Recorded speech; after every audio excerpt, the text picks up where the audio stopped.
ড্রাগসের যে ক্ষতিকারক প্রভাব, ড্রাগস যে মানুষকে ডিস্ট্রয় করে দেয়, তার ফ্যামিলিকে ডিস্ট্রয় করে দেয়, সমাজকে ধ্বংস করে দেয়। গতকাল এক সংবাদ সম্মেলনে উপস্থিত ছিলেন মেগাস্টার সাকিব খান। সেখানে তিনি অনেক ধরনের কথাই বলতেছিলেন। তখন হঠাৎ করে এক সাংবাদিক তাকে প্রশ্ন করেন অপু বিশ্বাসের কি খবর। এই কথাটা শুনে তিনি রেগে জ্বলে উঠলেন। তিনি বলেন, হঠাৎ করে অপু বিশ্বাস কেমন জানি হয়ে গেছে। দুদিন আগে একজন আমাকে ফোন করে বলে অপু বিশ্বাসকে নাকি নেশাগ্রস্ত অবস্থায় দেখা গিয়েছে। কথাটা শুনে আমি হতবাক হয়ে যাই। বুবলির সাথে আমার কন্যা সন্তান হওয়াতে অপু বিশ্বাস অনেকটা ভেঙে পড়েছে।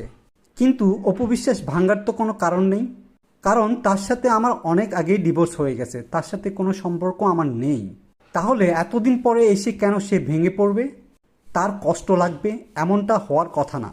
অন্যদিকে সাকিব খানের এই কথাগুলো শুনতে পেয়ে অপু বিশ্বাস বলেন, আমাকে নিয়ে যখনই কেউ বিব্রতকর মন্তব্য করেছে,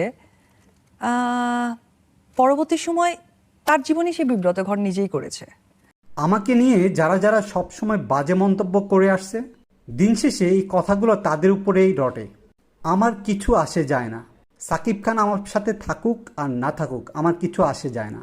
সাকিব খান আমার জন্য এখন অতীত হয়ে গেছে।